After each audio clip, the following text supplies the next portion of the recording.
Olá, você está no site Biletim, no canal Divergências. Estou recebendo hoje o vereador Pedro Kawai, ele que é uma figura histórica do PSDB e está há 14 anos já na Câmara Municipal, por 4 mandatos.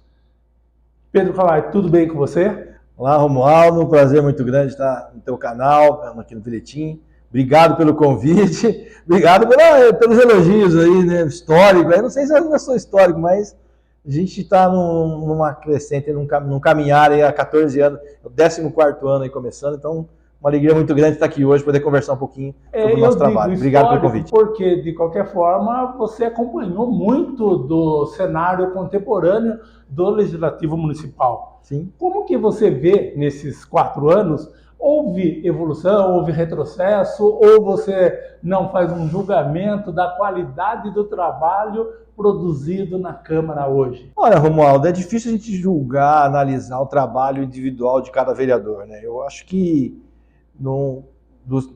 nesse 4º mandato, ao longo desses 4 mandatos, nós tivemos bons e maus momentos em todos, né? Eu acho que eu sempre falo que talvez eu seja até um pouco tendencioso nos meus primeiros mandatos, porque eu era ainda muito verde, vamos dizer assim, estava começando na vida pública, e tinha gigantes dentro da Câmara naquela época. Nós tínhamos João Manuel e Longato com 7 mandatos, nós tínhamos Capitão Gomes, nós tínhamos lideranças sindicais como Paiva e Zé Luiz, né? Então nós tínhamos grandes nomes, ele passou por lá durante um tempo, né, ocupando a suplência, Zé Pedro. Então eu tive contato com grandes vereadores, né? E eu aprendi muito com eles. Então é difícil você fazer uma análise. Eu acho que com o passar do tempo, você vai adquirindo experiência, você vai adquirindo conhecimento e você vai tendo um outro olhar, né, para casa. Então é interessante você ter um olhar não tão rígido, uma cobrança tão intensa para vereadores de primeiro mandato, né? Mas acima de tudo você tem que entender que tem toda uma transição. E nesses 4 mandatos, esses 14 anos que está começando, 14º está começando agora, muita coisa mudou, né? Há 14 anos atrás, quando eu entrei, não tinha internet para fazer campanha, nós não tínhamos as redes sociais, né? Não tinha a pressão que é hoje os WhatsApp, né? E os Instagrams da vida. Então, o desenrolar da Câmara ao longo do tempo, ela foi evoluindo. Ou seja, hoje você acha que a população pressiona mais, está mais presente por causa das redes sociais ou não? Eu acho que ela é mais influenciada do que acompanha, né? Ela tem mais acesso por conta das redes sociais da internet, mas infelizmente ela ainda é motivada, ela é influenciada pelas redes sociais. Ou seja, a gente sabe, que quem conhece um pouquinho de internet sabe como é que funciona. Tem os algoritmos que vão direcionar você para um determinado lado a partir do momento que você faz uma pesquisa ou assiste um vídeo, por exemplo. Então, a partir do momento que você tem hoje, isso não é coisa só de Piracicaba, é do Brasil todo, né, no mundo todo. A partir do momento que você tem uma fake news, por exemplo, né, e se você se interessa por esse tema, por esse olhar, aí é a hora que você só recebe aquela matéria e ela passa a ser verdadeira. Entendi. Então a população hoje em geral, ela não, infelizmente ainda, ela não pesquisa. Por exemplo, ela recebe uma notícia que um gato preto foi atropelado. Agora, será que o gato era preto? Será que ele foi atropelado? Será que ele foi jogado? Então ninguém pesquisa sobre isso. Ou seja, você tem muita informação de baixa qualidade circulando no ambiente e influenciando pessoas que não estão bem informadas sobre nada. Nós temos ótimos canais, nós temos pessoas que fazem um trabalho de pesquisa, que fazem um trabalho de apresentação de temas. A gente não pode também generalizar, né? Mas o que eu quero dizer é que a grande maioria da população hoje não pesquisa. Será que aquilo que eu estou recebendo é verdadeiro? Será que aquilo que está chegando é de fato? Será que não foi, ainda mais agora, nos últimos tempos, será que isso não é um vídeo produzido? Será que não é um áudio produzido? Porque, é um truque, né? Porque hoje você pode fazer, você pega uma foto, você produz, você faz virar um vídeo, né? Então é complicado. E o Barzanelli está presente nas minhas reflexões. Por quê? Porque ele era o cacique do PSDB local. A impressão é que isso ia ser eterno, ou seja, enquanto dure, né? Mas chegou num momento em que ele percebeu que o cenário não estava tão favorável a ele, ou pelo menos eu suponho que seja isso. E ele resolveu jogar a toalha e migrar de partido. O curioso é que isso se deu durante praticamente o início do governo do seu opositor, ou melhor, com o qual ele disputou a prefeitura de Piracicaba e perdeu, que é o Elinho Zanata. Então, de repente, ele vai para qual partido? O PSD do Elinho Zanata. Isso soa um tanto estranho, até para nós que acompanhamos com mais intensidade o movimento do legislativo, o movimento da política local. E com isso, com base indo para o PSD, você, além de criar um nó interpretativo, um nó para análise, parece-me que ele foi com uma postura não muito favorável ao Elinho. E parece que ele se mantém lá como opositor do Elinho dentro do mesmo partido. Eu ouvi dele mesmo dizer que ele chegou até o PSD pela cota do Kassab, que é o cacique do PSD no Brasil. Ou seja, o Barjas deixou a condição de cacique em Piracicaba para se tornar um indígena. Qual a sua avaliação dessa decisão? Olha, Romualdo, primeiro que quem sou eu para analisar um movimento de um gigante da política como o Vargas Negra, né? Quem sou eu? Mas qual é o olhar que eu tenho? A política, ela é formada por... Ela é natural esses movimentos. Se a gente parar para analisar, lamentavelmente, o PSDB, com toda a sua história, com toda a sua tradição, com tudo que colaborou a nível de políticas públicas para o Brasil, para São Paulo, para Piracicaba, infelizmente ele está num processo de apequenamento, vamos dizer assim. Ele diminuiu, isso é notório. Né? Tornou-se um nanico. Exatamente, lamentavelmente, porque nós tínhamos governadores, tínhamos prefeitos, tínhamos vereadores, chegamos a ter presidente da República, né? E chegou um momento que ele começou a diminuir, e grandes nomes aí, não é só Vargas Negra. Se a gente olhar o PSDB no geral, as grandes lideranças do PSDB migraram, né? Para algum partido, né? Nós tivemos Duarte Nogueira em Ribeirão Preto, por exemplo, que é a maior de todas, Geraldo Alckmin, né, foi para o PSB e virou vice do presidente Lula, vice-presidente do Brasil, o Eduardo Leite, governador de Mato Grosso, e tantos outros que migraram, né, e o Vargas, né, seguiu essa linha, né, e assim, as intenções políticas que ele tem para esse ano, que provavelmente pesaram nessa decisão, porque a partir do momento porque se você almeja um cargo eletivo, principalmente no legislativo, o primeiro olhar que você tem político é se aquele partido se encaixa na sua maneira de legislar ou de fazer política. Eu fui para o PSDB porque o PSDB tem a maneira eu entendo que a social-democracia é como eu gosto de ver política, como eu entendo como política necessária para a nossa cidade e para o país. E muito provavelmente o Vargas teve esse olhar também entre PSD e PSDB. O segundo olhar que a gente tem que ter quando concorre a alguma cadeira no Legislativo, ou se pretende concorrer a alguma cadeira no Legislativo, é o grupo. Quem são os candidatos? Qual é a chance de você ser eleito nesse grupo do partido? Porque você não pode contar só com o seu voto. Por exemplo, vamos trazer a discussão para o município. Para você ser eleito vereador, você tem que fazer o coeficiente eleitoral. Piracicaba gira em torno de 8.500 votos normalmente.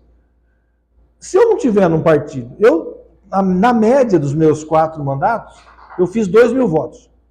Se eu for para um partido, eu calculo que eu faça mais ou menos 2.000 votos. Se eu for num partido que eu vou fazer 2.000 votos, eu tenho chance de ser eleito, eu posso ir para esse partido. Se eu ficar num partido que eu vejo que não tenho chance de ser eleito com 2.000 votos, então eu não vou ficar nesse partido, ou não vou para esse partido. Então eu acredito que aparentemente o Vargas tem uma intenção de concorrer a uma cadeira na Câmara dos Deputados, ou na Assembleia, não sei. Então ele tem que fazer esse movimento. Qual é o partido que se encaixa à maneira dele? Eu faria isso. Né? Acredito que o Barjas também tenha feito isso. Então, essa mudança de caciques, assim, nós temos, assim, recentemente, é que o PSDB, o que assustou? O PSDB sempre foi diferente dos outros partidos. Eles sempre tiveram, as grandes lideranças sempre tiveram vida longa dentro do partido. Diferente de alguns outros, né, que migraram para cá e para lá. E também nós tivemos um outro exemplo aqui, que também repercutiu bastante na época, foi quando o Tami saiu do PSDB e foi para o PV. Né? A gente se lembra, era deputado federal, né? Estava suplente, foi candidato ao PV, voltou para a Câmara como suplente pelo PV, enfim. Mas no caso Tami, ele escolheu o PV porque ele viu que o coeficiente ampliava a possibilidade dele ser eleito. Sim. O Barjas, ele vai ter ampliado a condição, né, ampliada a condição de ser eleito, ou vai ficar mais complicado no PSD? Já vai depender ainda de todo um quadro que está se formando. Que vai se formar agora, que vai se fechar em abril agora, né? Então, é muito cedo para a gente analisar. Mas, provavelmente, o Barjas tem algumas informações que ajudaram ele a decidir para que lado ele vai. Né? Ele já deve saber quem são os deputados, quem fica, quem sai, tanto do PSD como do PSDB. O que se fala é que ele pretende ser candidato a deputado federal. E também nos bastidores já se fala numa possível dobradinha entre o Barjas Negri e o Alex Madureira do PL. É natural, porque até agora a gente vamos entender que ele saia a federal. Quem é o candidato a estadual do PSD? Até agora não se anunciou ninguém, né, oficialmente. Né? O Alex é um candidato natural à reeleição. É um candidato da cidade, é um candidato que ajuda muito, um deputado estadual que ajuda muito Piracicaba, que tem um nome consolidado na Assembleia, né? E natural que caminhem juntos, porque a gente tem que pensar em Piracicaba.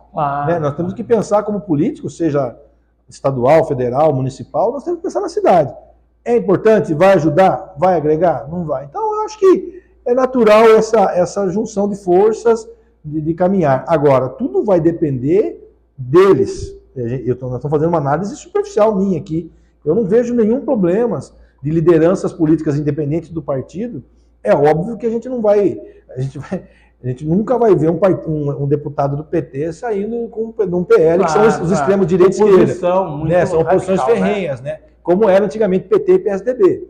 Mas, assim, se as propostas políticas, se o olhar de gestão, de legislação for parecido, por que não juntar forças? Inclusive, hoje o nome mais forte, de fato, para concorrer à Assembleia Legislativa ou ao Congresso Nacional é Barjas Negri, de Piracicaba. Eu acredito que nós temos três nomes que estão mais na discussão, né, mais à flor da pele na cidade, que é o do Barjas, o do Eric e do Paulo Campos. Esses três nomes estão mais evidentes, né, no dia a dia da política.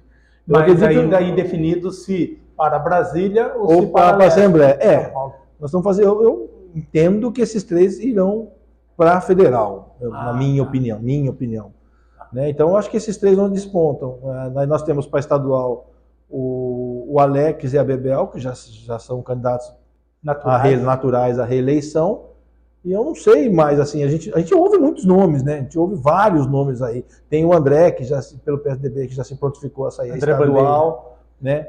Então nós temos aí, assim, é natural, muito provavelmente, porque como o Barjas, ele tem uma vasta experiência, um nome muito forte, ele provavelmente todos vão querer fazer de alguma maneira, estar caminhando com ele, e ele também vai querer caminhar com todos, afinal de contas, a política é feita de união de pessoas, né? E a união de pessoas vai poder justificar essa parceria, vamos dizer assim. Agora, depende muito da legislação, depende muito de como vai ser o candidato ao executivo, tem todo um trâmite ainda, tem muita coisa, como a gente fala, né? Tem muita água para rodar embaixo dessa ponte ainda, para a gente poder fazer uma análise mais profunda. Quem comanda hoje o PSDB? Hoje o PSDB está como uma executiva provisória, né? Nós temos o Mentem como presidente, o Camilo como secretário e o Alexandre Neder como tesoureiro. Depois nós temos como membros eu, como líder de bancada do PSDB, o Dr. Carcanholo e a Cláudia, que é uma militante, era ex-secretária nossa do partido, e agora ela ficou como militante, né, como representante da militância. E o Harrison? O Harrison ele não faz parte da executiva, né? Naturalmente eles são parte da executiva, mas quem está mais à frente, coordenando, é o Mentem, o Camilo e o Dr. Carcanholo. E internamente a gente vê uma divergência muito grande, exatamente por causa do fator Barças. Eu até entendo assim, porque você tem o Pedro Kawai, que é da base do governo, Elinho Zanata, e você tem o André Bandeira, que está fazendo uma oposição ferrenha ao governo Elinho Zanata. E, em terceiro lugar, o Harrison Rezende, que é presidente do Legislativo e da base do governo Elinho Zanata. Sua análise. Olha, é que assim, recentemente começou-se uma discussão para que o partido tomasse posição como partido, em bloco. Eu estou no partido há 20 anos, em 2026 fazem 20 anos que eu sou filiado ao PSDB. Eu estou há 14, é o 14º ano como vereador. Dos 13 que já se encerraram, sou líder de bancada por mais ou menos 10 anos, líder de bancada. E nunca o PSDB foi de fechar partido para votar. Nunca. Isso nunca teve, né? E já tivemos em outras ocasiões votos divergentes. Mas não está muito radical? Eu entendo que você está aberto, mas entre estar aberto e dando liberdade para cada um e ser tão divergentes assim as opiniões, me assusta a Já tivemos isso antes. Já tivemos casos de vereadores que votaram contra o próprio prefeito do PSDB. Né? E assim, e aquilo que eu falo, a política mudou. Né? Hoje, as cobranças são mais intensas, são mais próximas, né? É assim, talvez o PSDB vá deliberar oficialmente sobre de alguma maneira. Porque senão dá a impressão que é o que o popular fala. Partido é partido mesmo, ou seja, rachado. Mas assim, infelizmente isso é verdade, né? A gente sabe, né? A não ser que feche bloco. Mas assim, o PSDB, ele sempre foi respeitado pela sua social-democracia, pela sua participação popular. Né? Então, da mesma maneira que eu tenho os argumentos favoráveis aos projetos, e assim, quero aqui deixar registrado que eu sempre voto, eu nunca votei por imposição do prefeito, seja como situação, seja como oposição. Como eu fui oposição ao governo Luciano, em diversos momentos eu votei favorável com o Luciano. Por outro lado, a gente tem que entender que para votar, eu tenho que fazer uma análise profunda daquele projeto. E eu tenho que aqui, publicamente, agradecer a equipe que eu tenho. Eu tenho assessores que fazem e me ajudam muito nas análises dos projetos, né? Que fazem a leitura junto comigo. Então, temas, buscam jurisprudências, buscam números, dados que foram apresentados para justificar a votação. E, às vezes, pode ser que seja algum dado superficial e não real. Então, eu e minha equipe, nós analisamos literalmente os projetos que vêm para casa, seja ele do executivo ou não. Agora, o votar favorável é porque eu, Pedro, entendo que é bom para o município ou é necessário para o município. Nem sempre o que é necessário é bom. Né? Então, por exemplo, vamos aqui trazer a discussão sobre a iluminação pública. É bom para o município? Lógico que não. Por um custo aí de R$10, aí R$12 por mês na conta de luz do município, não é legal. Não, eu não gostaria nunca de fazer isso. Porém, é uma briga a nível nacional, que vem desde 2014. Piracicaba sempre foi protelando por conta de liminares, junto com outros municípios do Brasil afora. E quando chegou em 2024, no Brasil inteiro só tinha 5 municípios que não faziam essa cobrança e estavam correndo o risco de ter diminuição de repasses a nível federais. Isso acontece também com o IPTU. Sem sombra de dúvida. Porque tem um monte de gente que fala assim, mas como que pode aprovar eu diria, uma reorganização, né, dessa taxação do IPTU? Na verdade, foi uma revisão da planta genérica que aconteceu, né? Exato. Que daí reflete no IPTU. Claro. Porque, para quem não sabe, assim, a grosso modo, o IPTU ele tem o valor venal do imóvel, que é a planta genérica, mais até 2025. Ele tinha um aumento real, que era 2,5%, e depois a reposição inflacionária, que era 5%. Ou seja, automaticamente, todo ano vinha 7% de aumento, em média. Agora, o que foi feito? O IPTU ele foi alterado para, em vez de ser regional, como era, ele passou a ser por valor de fachada. Os imóveis foram analisados individualmente. Então veja só, a gente mora num bairro que tem casas de alto luxo e casas mais simples, uma ao lado da outra. Um bairro vizinho ao outro. No geral, esse IPTU era cobrado de maneira igual por metro quadrado para todos os imóveis daquela região. Então você tem um imóvel que vale 1 milhão, ao lado você tem um imóvel que vale 100 mil, eles são de tamanhos diferentes, estruturas diferentes, porém o metro quadrado para o IPTU é o mesmo valor. Então foi feita uma readequação. E com isso, por conta dessa readequação dos valores venais dos imóveis por individualização, foi feita uma taxação, e desse 2% foi retirado por valor do imóvel. Então, quanto mais barato o imóvel, menor é o aumento real ano a ano. Ele começa com imóveis até R$250 mil, ele começa com 0,2 mais IPCA. Mas isso só em 2027. Em 2026 nós vamos ter só o valor venal alterado. Né? Então, esse 7% que automaticamente já teria, já não vai ter mais. Vai ficar só para 2027. Então, mas foi feita a toca de caixa de última hora. Foi necessário. Porque para você fazer com justiça o levantamento de casa por casa, nós temos mais de 220 mil imóveis em Piracicaba. Seja ele comercial, industrial, residencial, terrenos. Foi feito o levantamento de um por um. Além de que foram contratadas empresas especializadas nesse assunto. Exatamente. Então foi feito um levantamento, foi feito um estudo de casa por casa, seja ele igual para o seu telespectador entender. É igual o Google, aquele carrinho do Google que vai fotografando as ruas, as casas, foi feito casa por casa.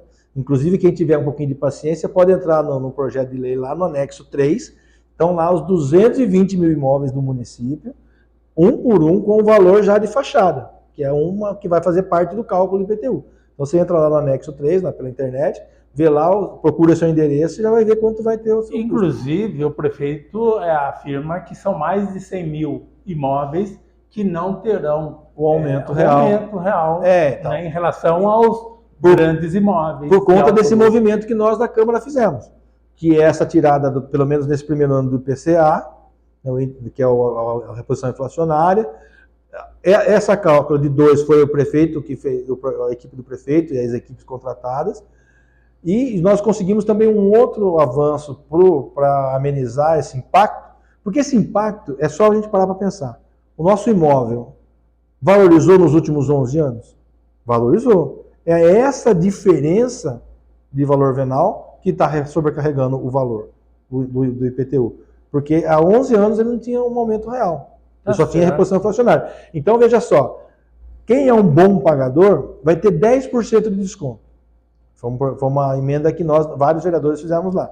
E quem pagar à vista, já estava no projeto, vai ter mais 5%. Então, se você conseguir pagar o IPTU à vista, você já vai ter 15% do valor do desconto do seu imóvel. Seja ele, mas eu pago parcelado, 10%, se você for um bom pagador.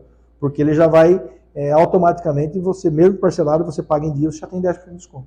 É um argumento que a própria oposição acabou usando. Olha, todo mundo vai ser prejudicado porque vai haver aumento. E não só usando, como gritando, né, para tentar impor uma narrativa, como se fala hoje em dia, de oposição ao projeto e aparentemente bem sem fundamento. Né? Exatamente. Então, assim, tanto é que os imóveis de menor valor vão ter as menores taxas de aumento real. Então, Kawai, voltando ao cenário da política, eu acho muito interessante o nosso amigo da Tribuna Piracicabana, o Evaldo Vicente, ele costuma dizer que a política é como nuvem. Sim. Ele não abre mão dessa frase de efeito. Sempre que ele pode, está lá no papelzinho. Política é como nuvem. Ou seja, você olha uma vez, está de um jeito. Olha de novo, está de outro jeito. A política é assim mesmo, né?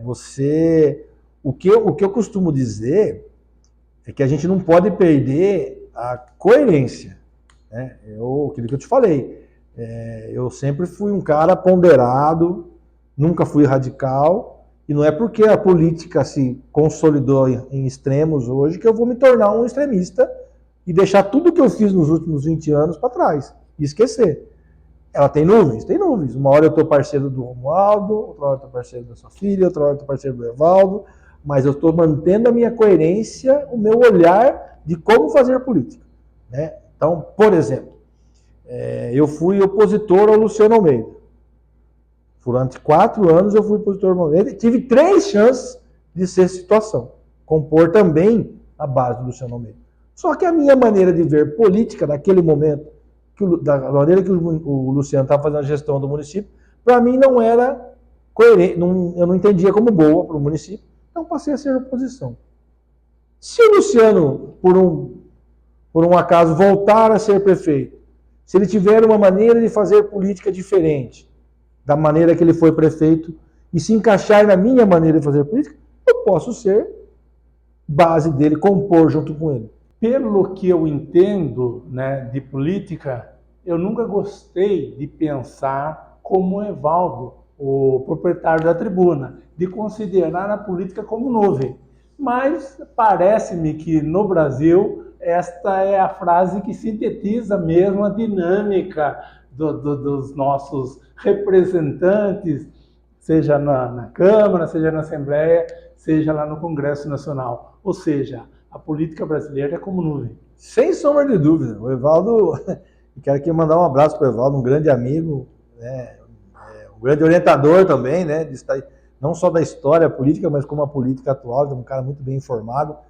De fato, e é natural, né, Romualdo, porque veja só, vamos trazer para o meu exemplo. Eu fui 4 anos oposição ao governo Luciano, não é? Porque eu entendi que a maneira do governo do Luciano governar o município não estava adequada para o bem da nossa cidade. Se amanhã ou depois, por um acaso, o Luciano se tornar prefeito novamente, eu continuar vereador, e ele fazer uma política diferente daquela que ele fez no primeiro mandato dele, e eu entender que é boa para a cidade, por que não apoiar? Por que não participar? Então, eu tenho esse olhar. Tem que ser o que é bom para a cidade. E isso migra. Daí vão falar, você foi oposição 4 anos agora. Agora, tem que se manter a coerência. Né? Por exemplo, eu sempre fui fã de Geraldo Alckmin, sempre fui apaixonado pela política de Geraldo Alckmin, e eu não gostei de como ele foi para o governo Lula, por conta das discussões, das falas que ele teve como candidato contrário ao Lula na época da campanha.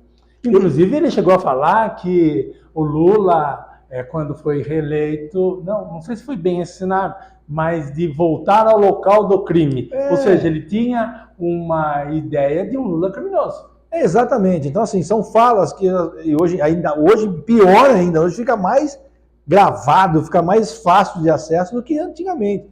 Então, eu não vou chamar alguém de ladrão e depois me associar a ele. Né? Então, o que eu sempre disse da época do Luciano, que ele não admirava, não gostava da maneira de ele fazer a gestão da cidade. Se ele mudar a maneira de fazer a gestão, por que não compor? Então, isso não é de hoje. Por exemplo, da onde veio o PSDB? De uma divergência do MDB. Ou seja, integrantes do MDB saíram do PSDB, formaram um novo partido, migraram.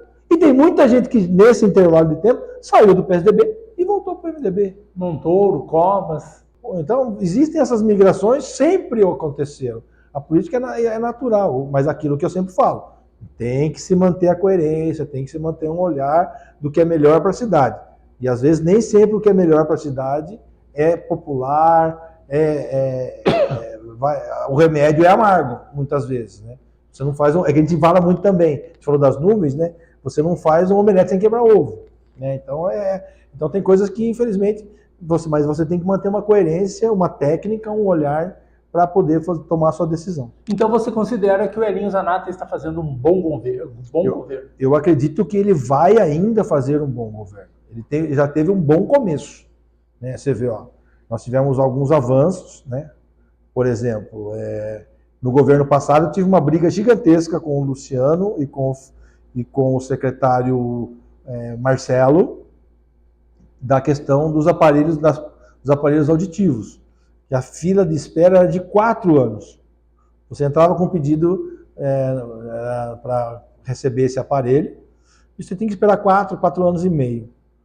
Em um ano, né, e isso eu apresentei ao Sérgio, ao secretário Sérgio, já no março, mais ou menos, abril, junto com a equipe lá do Postão, né, e eles, junto com o prefeito e o Sérgio, zeraram essa fila, praticamente zerou essa fila.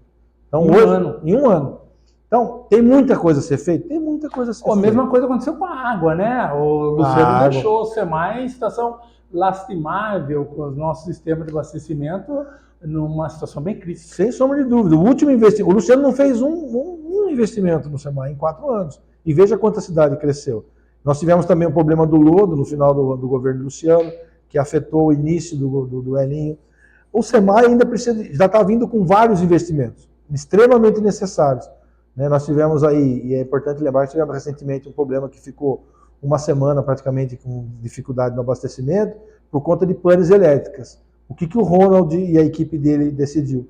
O Capim Fino precisa refazer a parte elétrica. Então aproveitou que já deu a pane, já aproveitou, já começou a fazer. Foram praticamente uma semana aí de troca total do cabeamento da rede elétrica do Capim Fino, que abastece 60% da cidade. Qual que é o grande problema dos municípios? É a capacidade de investimento.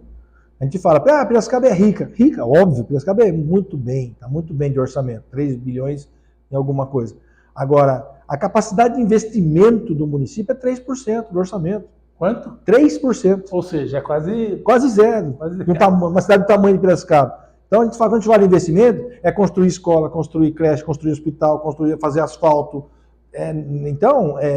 Investimentos no SEMAI, nós temos que pensar que o SEMAI é captação, tratamento, armazenamento e distribuição. Então, não é só... Então, as redes, por exemplo... Custo gigantesco. A Paulista, por exemplo, que está ultimamente sofrendo nos últimos meses, ela tem uma das redes mais antigas da cidade. Então, muitas dificuldades que agora, com o passar do tempo, o SEMAI, por exemplo, está trazendo uma técnica nova que troca a tubulação sem abrir o asfalto.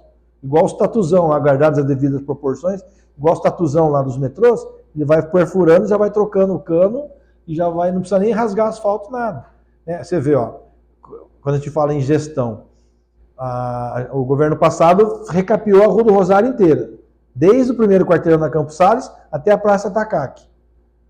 Quem anda pela cidade vai ver. O trecho da Rosário entre a 13 de maio e até a Dom Pedro I, vejam quantos vazamentos, até Ipiranga, um quarteirão, quantos vazamentos já aconteceram. Por quê? Fez-se o recap e não trocou a rede antiga. Continua vazamento em cima do vazamento e daqui a pouco a Rosário já vai estar igual era antes, uma colcha de retalhos. Por quê?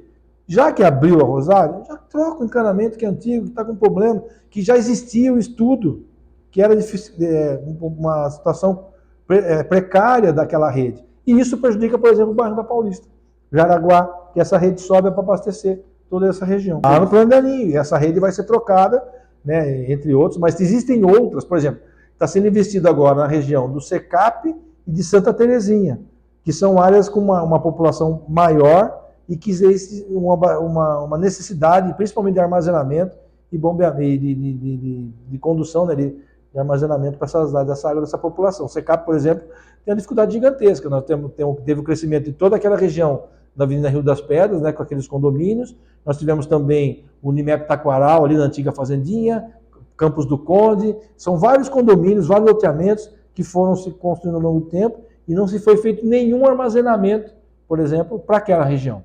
Então está sendo feito agora pelo governo Elinho essa atualização, esse investimento, e também na região de Santa Terezinha, que a região norte é uma das maior população da cidade. No plano político, portanto, nós temos aí um horizonte de curto prazo, que é esse ano eleitoral. Você vê um ano promissor para a cidade em termos de representação? Olha, eu acredito que sim, né? Eu acho que Piracicaba precisa se conscientizar e ter de novo um deputado federal. É urgente. Porque por mais que você vá até Brasília, como vereador, você consegue o que sobra da cidade sede do deputado. E se você, vamos para um ministério, você não consegue um atendimento se não tiver um deputado acompanhando. Então, eu acho que Piracicaba precisa se conscientizar e focar num deputado federal. Nós temos aí, eu falei, 3 bons nomes, né, Barjas, Eric e Paulo Campos, né, aí fica a escolha do cidadão, mas eu entendo que, só para a gente ter uma ideia, Romualdo, na eleição passada, em 2022, 150 mil votos de Piracicaba foram para outro candidato, que não é daqui. Um deputado facilmente. Um deputado. Então, veja só, e isso nós estamos falando de Piracicaba, sem contar a região metropolitana, né? Então, você tem que ter uma representatividade, senão você não consegue ter um atendimento. Tem atendimento? Tem deputados que ajudam a cidade? Tem, mas assim, não é com o maior montante, e sim com aquele que sobra das emendas parlamentares e dos apoios que eles têm dentro do Ministério. Quanto à relação ao estadual, eu acredito que nós temos também 2 nomes que já representam Piracicaba há 2 mandatos, né? Eles vêm com muita força, e aí eu não vejo, num primeiro momento, algum nome de disputa. Pode ser que surja alguém aí que tenha... Falando do Alex e da Bebel. Isso, exato, do Alex e da Bebel. Então eu acredito que, principalmente o Alex, já tem um trabalho muito mais consolidado, que já cravou o nome dele aqui na cidade, né? Então eu acho que o Alex desponta como grande favorito para essa eleição. Mas Piracicaba tem chance de eleger. Nós já tivemos, quando tínhamos menos eleitores, nós tivemos 3 deputados federais. Quem se lembra, quem mexe um pouco com política vai lembrar. Nós tivemos o Adilson Maluf, o Zé Machado, não, minto, o Tami, Machado e João Herman juntos no Congresso Nacional. E nós tivemos já, por várias vezes, o deputado representante como Roberto Moraes, nós agora tivemos com o Alex, o Bebel e o Elinho. Então, Piracicaba tem potencial para eleger pelo menos 2 federais e 2 estaduais, com certeza. E precisa dessa representatividade, porque Piracicaba é uma cidade de polo, referência, tem que ter. Agora, para encerrar, Kawai, como que você falaria para o eleitor sobre essa dificuldade de entender, né? Porque para muitos o Elinho ainda é visto como um prefeito novo, outros dizem até forasteiro, então há sempre aquela vontade de criticar, aliando a informações que não são tão corretas assim, né? E outra coisa, para entender também essa briga ferrenha entre situação e oposição. Qual o seu recado para o observador que quer encontrar um equilíbrio? Olha, primeiro é importante lembrar que a oposição é sempre importante para qualquer política, né? Eu acho que ninguém é dono da verdade. Então a oposição ela é sempre importante porque ela levanta situações que às vezes passam despercebidas tanto para o executivo quanto para nós vereadores da situação. Então eu acho que esse é um primeiro momento, deve ser respeitada a oposição e sempre ser analisado o que está sendo dito. Eu acho que independente de quem quer que fale, seja situação ou oposição, o cidadão tem que analisar aquilo que foi dito, né, e pesquisar jurisprudências. Hoje a internet ajuda isso. Olha, em tal cidade já acontece. Olha, por exemplo, Saltinho já cobra taxa de iluminação pública há X anos. Será que é verdade? Vamos lá pesquisar. O Pedro está falando a verdade.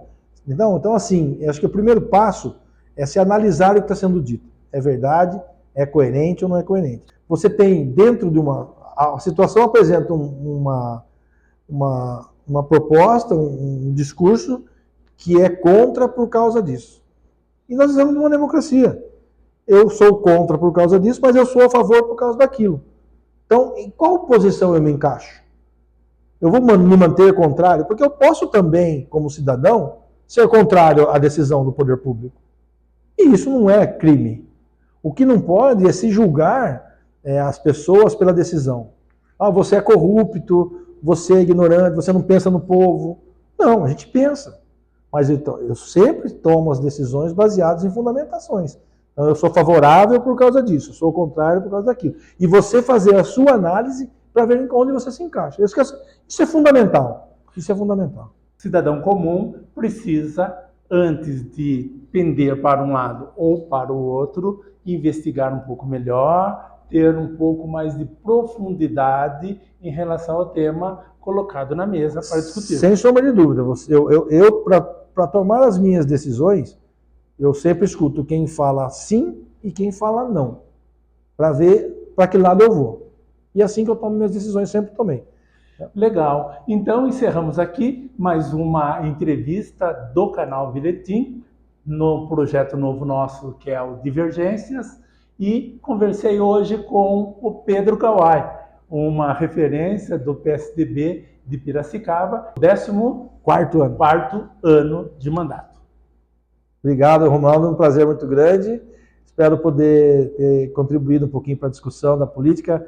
Eu sou apaixonado por política, já estou nessa vida pública há mais de 20 anos e prazer muito grande estar aqui com vocês hoje. Parabéns pelo canal, parabéns. Obrigado pelas mensagens que você manda todo dia lá, nos atualizando, e conta sempre com a gente aí para poder estar colaborando.